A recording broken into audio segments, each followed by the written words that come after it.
soki moto aye kopesa omboni ayembi tumba te yango na lobby. Donc c'est une façon de te dire boluka ba solution mais boyebi te biloko ko utiliser pour solution tango tangelanga kombo na yo wana siko ngana kena ngone ti wa okanisi nde na kobanga azana ni d'abord c'est bon donc mon frère, on a pas frère nanga oyo nanga moko il faut la soutenir bango. C'est des jeunes qui me regardent à la télé depuis 2010. Oh peut quand même kopi mananga et pesa espoir na ba jeune mon frère. Sikoyo soki amema awa bien mazo bundisa biso tote. Bien mazo bundisa biso.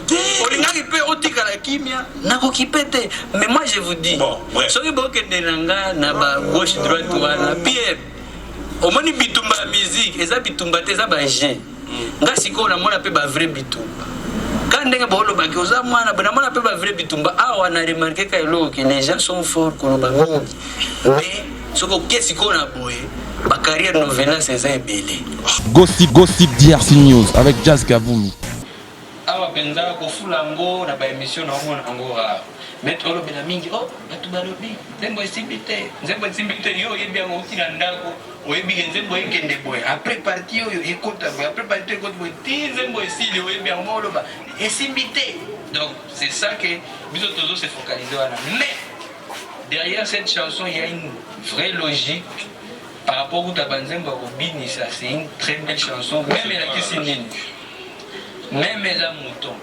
tabaza chèvre esika bazoka tanta ba mutu meme azowela on est parti où ils ont la force en Zembo parce que ils ont conclu le loco nazo lobela dé et début en Zembo na lobby ezalaka kobala na mungwa lelo bokomisa ngobongo gossip DRC News avec Jazz Kaboulou on va on peut même ça les clip pas bien qualité bien mais Zembo ça peut net même ouais pas idée Gossip DRC News avec Jazz Kaboulou. Biso tokomi na habitude ya ko dénigrer ba effort ya bato. Genre tu vois les playback mais moni réaction ya bato. Playback wana eza na Bamako. Playback lelo na lingina ebisa bato d'abord de un je suis un artiste ou banda musique na bomwana abetaka musique live. Donc la musique live na yebi yango na playback na kokako binisa une bonne foule avec un playback, ce qui n'est pas aussi donné à tout le monde. Bon, monsieur Moussou par exemple, peut-être que oh boy playback ou binisa net batuna stade pe réagir. Salut tout le monde, c'est votre artiste Inosbi, le jeune leader Yamboka, le Molodo et leader. C'est juste pour vous recommander de vous abonner massivement sur la best chaîne YouTube Gossip DRC News, number 1 on YouTube. Gossip DRC News. Le savoir ne ment pas. Appelez-moi The Game. Gossip DRC News avec Jazz Kaboulou. Hein? On parle plus trop. Presse en ligne. Avec intelligence, avec sagesse, tout ça. Pas trop de polémique. Ce qui on mélange pas les torsons et les serviettes. Hein? Nous on est serviettes. On ne dépend pas des torsons. Gossip DRC News avec Jazz Kaboulou. De belles interviews, de belles collaborations, de belles images. Parole de Fabregas. Yo, alerte générale, abonnez-vous sur Gossip RDC News. Ciao, Gossip DRC News. Les boss, ah. L'actualité c'est cette chanson, Mémé, qu'on a. Après, peut-être avant d'y arriver, Innocent. Qu'est-ce qui fait que, toujours arrivé, dès qu'on comprend, Innocent a bien mis album Balamoko? Tu nous ramènes toujours Nzembo, c'est une stratégie ou encore tu t'es dit tu resteras dans ça jusqu'à la fin? En quelque sorte, ouais, c'est aussi une stratégie par rapport au marché. Parce qu'il y a toujours que il faut que ça la macambo bien, que ça la ébélé. Donc ça la mais ça la bien. Parce que comme je l'ai dit dans la précédente déclaration que dire à un jeune de sortir un album, c'est pas une solution pour sa carrière. Surtout un jeune qui évolue en Afrique, qui évolue dans son indépendance en Afrique Nabiso. Kobimisa album ezanetika ozotinda moto asala makambo ko kaka yo sepela na ba débat osala par exemple mais ozo aider jeune wana te parce que toza na industrie oyo eza stable te bato batekaka CD te mais bazotinda yo osala album moto azotinda yo par exemple osala boye soki ata album yango ebimi okende kaka kotalela yango nde na baplateforme par exemple oyo eza gratuit et puis on se comprend parce que en Afrique toza nano na baproblème ebele. Il y a encore beaucoup de choses à organiser pour tout comme à niveau au bandaoteka normalement tout ça. Donc moi maintenant je vois tant que mutua ça la business na épée à ça c'est long ndenge ezo permettre à évoluer bien. En tout cas je me dis il faut donner le temps au temps. Na ça l'album parce que banzembo ezangate. Ba clip ezangate. Mais ozo ça la mot pour prouver nani. Parce que moi je me dis que na minute visibilité on a nango sans album je me dis que je suis auteur ou bien quelque chose mais je trouve que ce qu'il faut dans ça l'album il faut album on a au salaire plus que visibilité on a nango. Et alors après tu n'es pas motivé à faire un album? Je ne suis pas motivé bien sûr mais dans le ça va tout cas baser la rapport tant que vous allez bien prêt et vous allez payer na moni ke ba condition pesa nyo c'est bien je vais faire ça parce que ça fait na ba artiste musu ba sala ba album mais on se rend compte que ça ba même single ba bimisa asangisi yango album yango en fait c'est juste une question de communication mais album ezali plus d'enzembo obandi ko bimisa ba clip moko bongo to oui, quand même. Parlez-nous de Mémé alors. Et avant tout le monde, on a bimisa tene ti débat na ngai za nga moko te. Yo moko ça débat banane.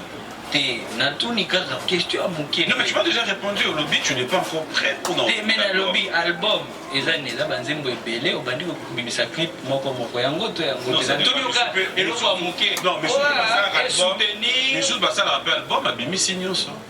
C'est la na ba clip nyonso. Oui, bien sûr. Bon on est à kala. Mais lelo qu'est-ce que tu appelles kala lelo? Mais ça va kala. Yo moi penza lelo mutabimisi par exemple oza na 16 titres to 20 titres. Bimisi na ba clip ata ba classe ya. Nani asala bon mikolo. Mais déjà sur bimisi 5 clips c'est bon déjà ça fait partie. Na lobby bon tous les cas album il nous bien prêté puis matsepela. Tous les cas. Mais c'était quoi l'idée, c'était quoi l'inspiration et en fait ce qu'il faut toujours madame moi retour il y a Batou, Mémé, toi-même déjà. C'était quoi l'idée, l'inspiration, qui t'a écrit la chanson? Oui, mais c'est une très belle chanson.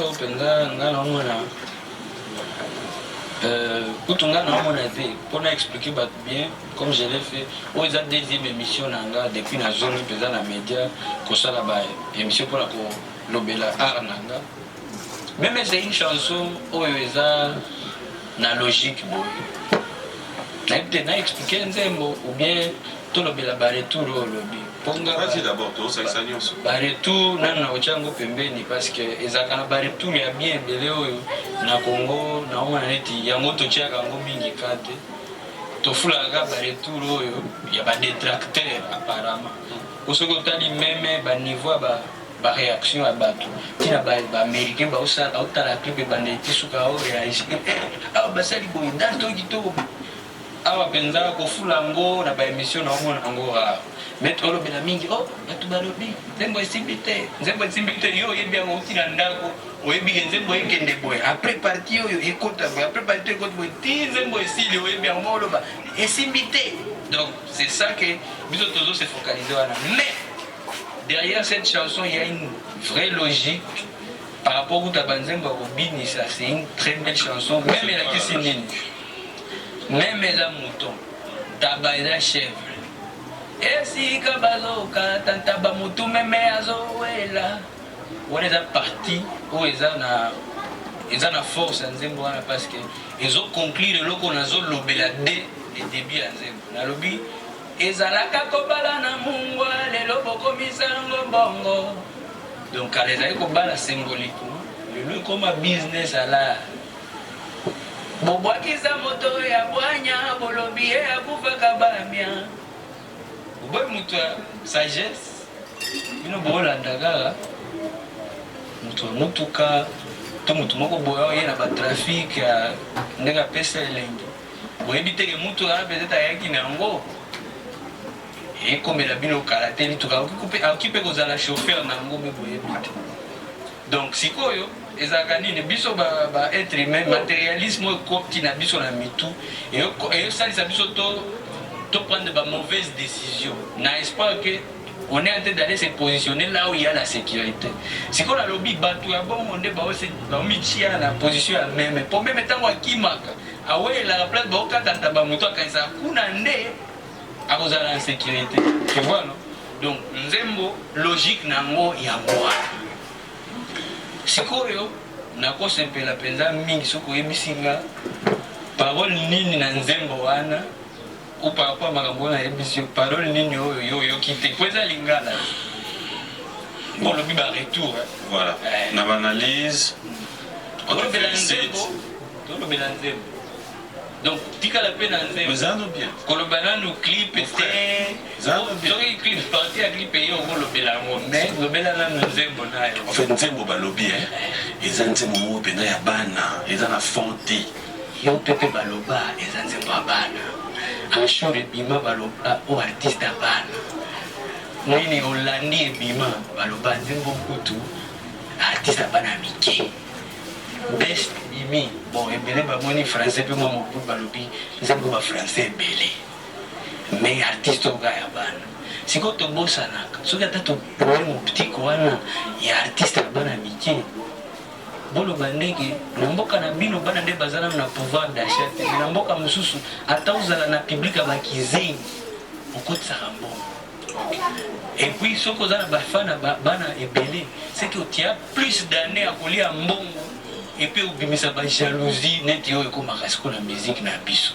Maintenant tu peux continuer avec ta question.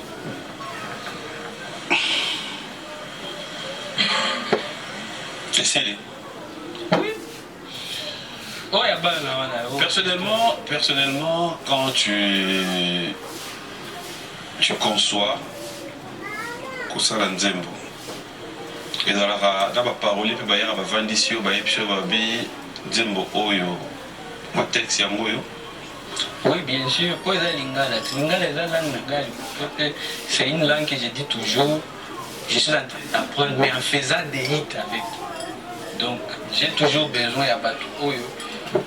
Bazana plus de. Pardon. Bazana plus de connaissances dans la langue. Je travaille plus avec Koudia jusque-là, Koudia Capella. Et puis, j'ai déjà aussi travaillé quelquefois avec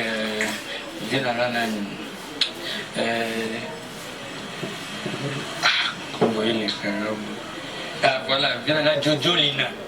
Je pense que Baptiste est belé, à Sala Banzengo est belé. Mais aussi, je précise, jamais j'ai eu à Kosomba Banzengo. Par exemple, j'aime la façon de parler, de travailler. Na bengi si neto fandi, nzembo déjà yango. To badasko koluka, maloba selon vision nanga.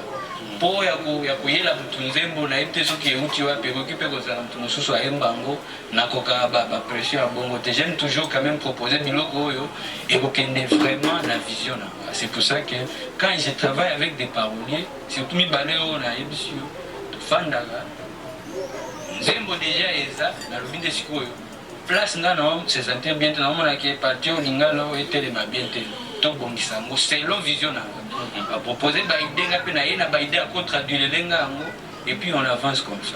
Avant peut-être qu'on puisse regarder ton savoir-faire, je m'aimerais quand même poser une question mais qui a juste peut-être un retour avec tout le message que le téléspectateur envoie. Il semblerait que il s'est passé un voice où tu as été dans tous tes états en train de reprendre des gens que tu traites de détracteurs.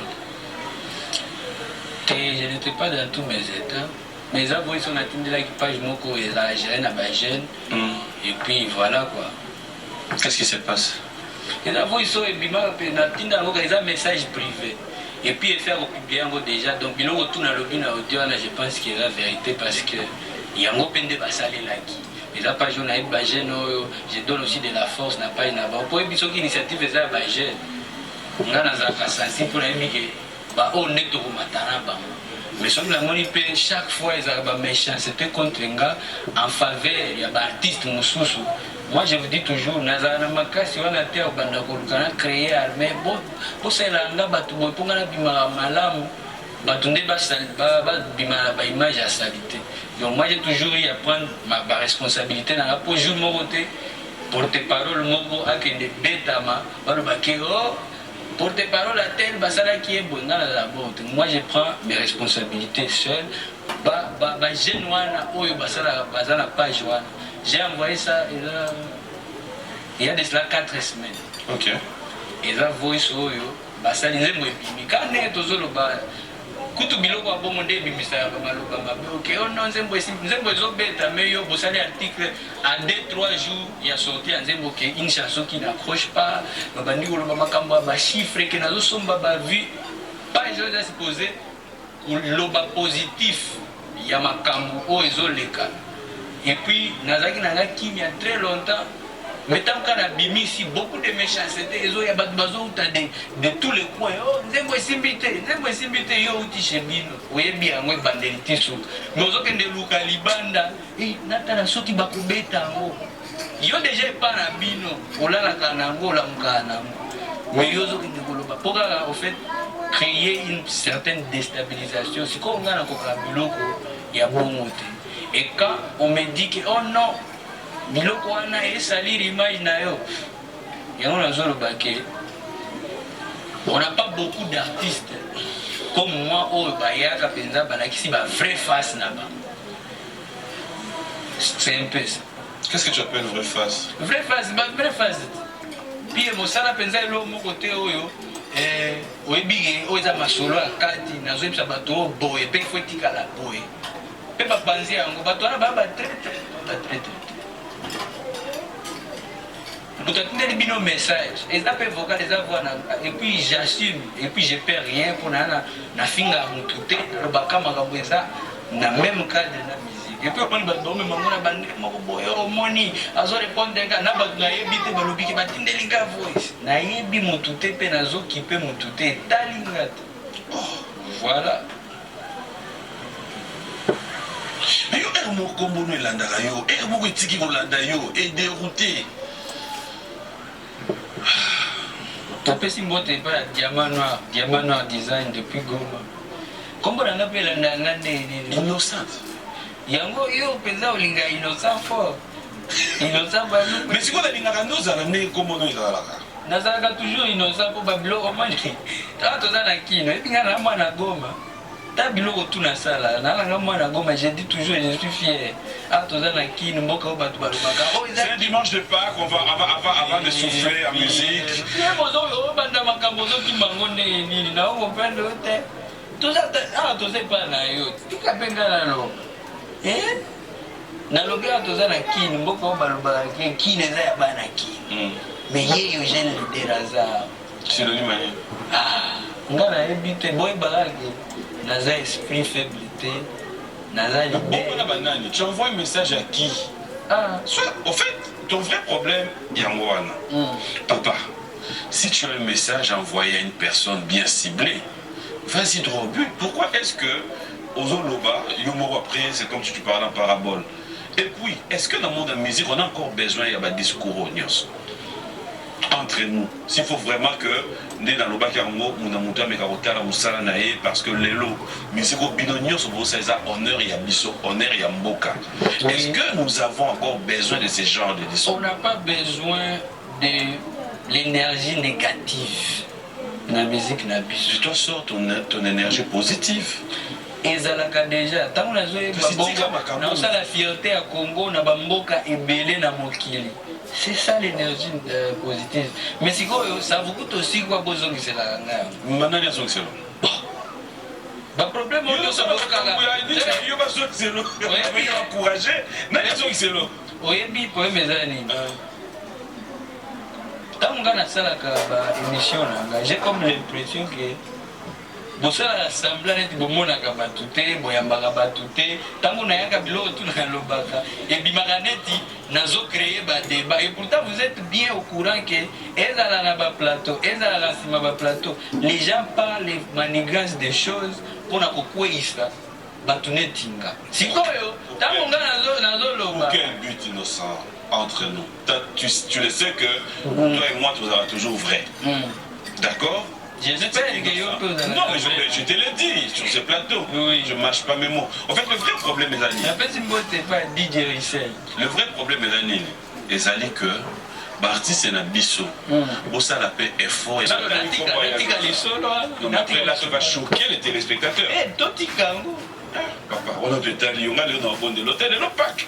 Nous sommes comme tes manières à la bien. On peut aller sur le Moué, comme au bomba. Kasi Moué, mais ça va biloko yo. Là, en fait, baby la musique na biso. Faut sur baby si on continuera. T'es na zo choses à nos banques. Continue. Par rapport au respect à Moué, il faut. T'as vu mais j'ai la biso père bonné. Ba histoire ya bien zaga. Ozo tala. Pardon, histoire, autant la paix combo facilement, c'est que histoire, et ça, moi, normal, bien. So, moi, que bah, tout ça, on me manque un démo, boy. Au titre, surtout, semaine, parfois, on est dans la salle, bah, tu veux la publicité. Dimanche, les lots, il faut que tu aies menacé. Tu autant de combo, je te préviens. Quand autant de je sais, autant de combo, batini. Ah, il a gagné. Ok, ok, il a 6 ans. En bas, Ahmed Bakayoko, tu fais un aïe, tu bazar, on a bazar témoin. Aoude terangaka masolo ya musique na biso ndenge asepela nango pe ndenge alobi azokonte sienga parce que azomona ndenge pe nazo kende na nzela nazo kende alobi ke amoni ke avenir ya musique ya Congo eza lisusu ya munene makasi nde sikoyo ashoke nga alobi ke bafanda jour moko na artiste congolais ya biso awa ye vie na biso wana Ahmed Bakayoko pe ya sona atuni artiste wana ke eza na mwana moko kuna kotena bino azobeta mpenza makasi ye mpe azoya na moto akosakana te bon artiste wana apparemment mpe arépondre ke koto oyo kutu ye nde apropilisaka nga nga siko ntango nayoka bongo bamabiso bazalaki wana bango mpe bayoki yango mwa bizarre mpo bayebi ke na salo oyo masolo babetela ya biso na epa na biso kuna ke neti babiso tokoya awa te kutu mpo toya awa ifo todiembela boye mais apparemment biso nde bayaka kodiembela koto mpo image na biso awa eza bien soigné eza kaka moto azosala mosala na ye kitoko moto oyo azosala makambo na droiture et moi j'étais content de me rendre compte que zoka libanda ata kote na biso kuna tokolobake tokoswana boyeboye mais koto oyo bavie bazalaka mpe fier koyoka ke toza na makambo mponga babeteli nga lisolo ya motu tekela bana koloba te atuka nga mpe nakangaka wana mpo na mata me nga babeteli nga lisolo ke kuna eza na artiste oyo aloba mpe avoue na kiserie nyonso sans le foi aux yeux alobi ke koto oyo apropilisaka nga ti lelo mpe nga mpe na banda koluka koto nga mpe naoluka artiste oyo apropilisanga na kobi eza école ozo comprendre lisolo donc passage wana c'était très très important pour ezaki révélation aussi ici. Oui, ezaki par rapport à la biso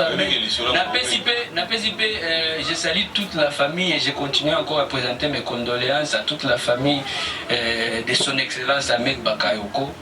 L'amour qu'il avait pour notre musique, je souhaite que tout le monde ait cet amour-là parce qu'il est en train de voir les passés de la musique congolaise, Tina à venir la musique congolaise. Voilà. Mais les solos, moi, Solo Becha. Pour vous relaxer, bon, moi, tu peux choquer, monter mon lembi, balamo. Non, moi, je ne vais pas le voir, moi, je ne poli. Il y a solo. Tu n'es pas baloba. Tant que vous appelez les solos, on a tout le temps comme artiste. Bon, tant que tu as la potion. Si vous avez autant comme artiste, donc, on a fini mon toit. Non. Si vous avez en plus, les solos, qu'est-ce qui prouve, papa? Tout qui est dans le cimetière, tout qui est... Mais oui, mais en réalité, oui, mais je n'ai pas amené.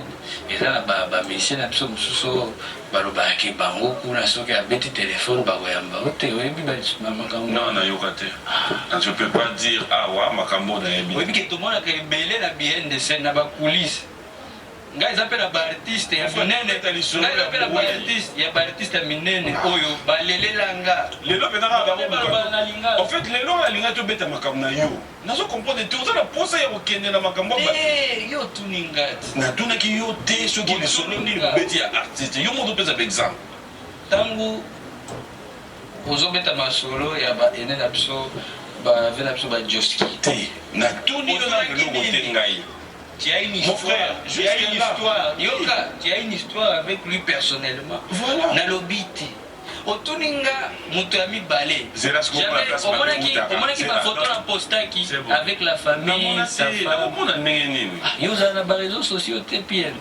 Otuni Mutu, osa na histoire avec cette personne. Nazo betela yosko comme yo kilo. Yo poso protéger pas tout ton nez. Non. Alors. Bon maza na magenya.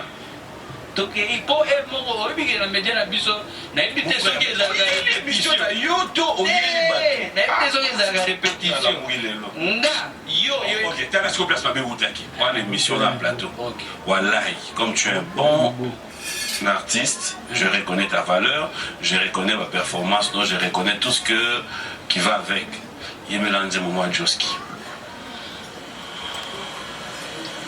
Olobi kuna nde problème utaki te na lobi olobi kuna nde problème utaki te na lobi mbanza moka ya hommage comme problème te nze moka ya hommage kasi déjà yo na ebisa ki yo awa avant to bana na lobi ngana linga te na kota na terrain oyo ba lyrics efandi te po banzemba ba vela biso ba Joski na yebi me ya maloba boye na koemba ngo biete na za artiste soki na bimia honnête na zoemba na ba légèreté yango wana nde vraie politesse. Je préfère pour aller bango bien. Que défendre la ndako na répéter na zongeli yo. Jour ko yamba biso ndenge lobi biso ndana rebo. Neso yembize ku ba viejos. Lelo par anniversaire fête téléspectateur. On a pas bon fête anniversaire. Pour yo photo kitana mwandam. Boye lelo wana mela wana. Lelo ezate pia yo maninga zoto. Na lobby napesi mbote pe na ba joyeux anniversaire pa ya frère nanga Brian Gahizi. Brian Gahizi, je salue toute la famille Karine Rugwiza, la Roug, et puis je salue Dada Claudine Rugwiza, Roger, Alain Rugwiza, elle. Je salue vraiment toute la famille, voilà la famille nanga. Et puis le anniversaire à Célo Scram. Il y a peu joyeux anniversaire. Il y a des artistes à mener dans le cannabis. Mais aussi les années. Ouais. Ah, joyeux anniversaire. Il y a quelqu'un n'a pas petit mois mon bimba, c'est pas un problème. Anniversaire. Dax Menayam le pas anniversaire. Nisha Moshe. On le dit Dax Menayam n'est pas anniversaire. Théo aussi. Voilà, il est là. Joyeux anniversaire à toi, mon frère Dax Menayam. T'es ce qui est là, il faut s'appeler à Junior Koulele. Pour yo, Bango. Junior Koulele n'a encore pas joyeux anniversaire. Anniversaire père DG Gintoto. Joyeux anniversaire Gintoto. Et voilà, bien la plus. On peut que même, ça les clips pas bien, qualité bien, mais nous avons vous avez gagné, mais. Ah, oui, bah, il est.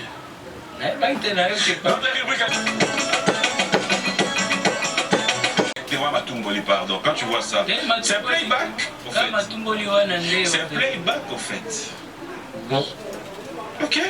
Et aujourd'hui, je pense que je vais profiter. Biso, bozana oyebi tozoluka ba solution pour la makambo mosusu. Mais biso mo toyeba te makambo tozolu. Comme par exemple na mboka na biso tokomi na habitude ya ko dénigrer ba effort ya bato. Genre tu vois les playback mais moni réaction ya bato. Playback wana eza na bamako.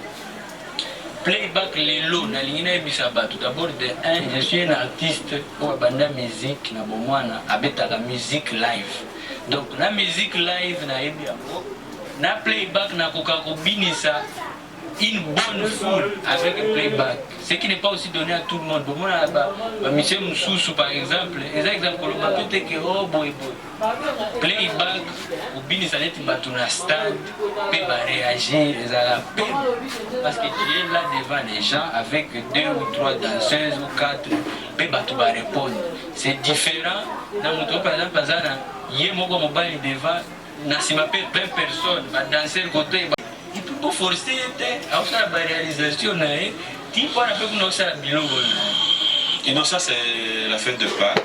J'aimerais quand même que tu improvises quelque chose pour nous. Ah, moi j'aime ça, moi j'aime ça, moi j'aime ça. Na meka koyemba nani best na profiter pour passer la beauté na Jean-Paul Kilombo na Paris ba vient à acti dinet. Patrick Abouka te salue, c'est un ami qui est à Matadi, il a son agence de voyage PK Service. Il dit ton prochain voyage pour Dubaï, on les contacte, il met tout à disposition. Merci beaucoup d'avance en tout cas. Voilà, donc je vais profiter. Nayemba, moi best, Nama Binzo, Ntomakambo, le pianiste très performant. Ah. Yeah, yeah, yeah, yeah, yeah. Ah. Yeah, yeah, enough. Ah. I wanna do my best. Et manifeste private jet. Je dois rendre les darons fiers. Sortir la mifa de la galère. I wanna do my best, yeah. Get money, fly private jet, yeah, yeah. Je dois rendre les darons fiers. Sortir la mifa de la galère. C'est mon compliqué. Rempli de sans pitié, c'est les mêmes qui me critiquent, qui veulent que je leur donne ma main. Seigneur, donne-moi la force, c'est tellement lourd de pardonner. Toujours tenté de leur faire du sale, quand tout était sombre. Moi j'ai vu personne, il y avait que la vie va aimer, putain de vrais potes. Je peux baisser les bras, les textes qu'on se moque de moi. Et que m'a changé, ils veulent toucher à ma mallette, non. I wanna do my best. Il manifeste private jet. Je dois rendre les darons fiers. Yeah, yeah. Sortez la mifa de la galère. Une dédicace spéciale à Sid Boy Manzaka Malio. Après ça, qui ouvre le côté. SK Gang for life. You know the vibe. Trop de bonnes choses à maman Jackie Kawaya, la maman de John Zita. J'aimerais quand même qu'on puisse regarder ton savoir-faire. C'était le tout dernier concert, je pense. Oui, que tu as livré. Que tu as livré. C'était où? Oh, il y a Bamako, je pense. Bamako, au Mali. Au Mali. C'était une très belle expérience. Voilà, ça sera pour le plaisir de Mouene Tenda Ivoando, clin spécial à Bwana Moutingwa, un ami, un frère de tout le temps, de tous les jours. Bwana, j'aimerais bien te dire bonne fête des Pâques, surtout aussi à Patrick Tshisekedi, la fondation PD. Et ça fait toute sa fondation, pardon. Merci à King Makiadi, Willy Moucheni, l'école mondiale. Arlette qui s'est fait ça de cœur avec toi. Willy Lumina, Papito Mbala, c'est pour vous. On regarde, on se retrouve tout à l'heure.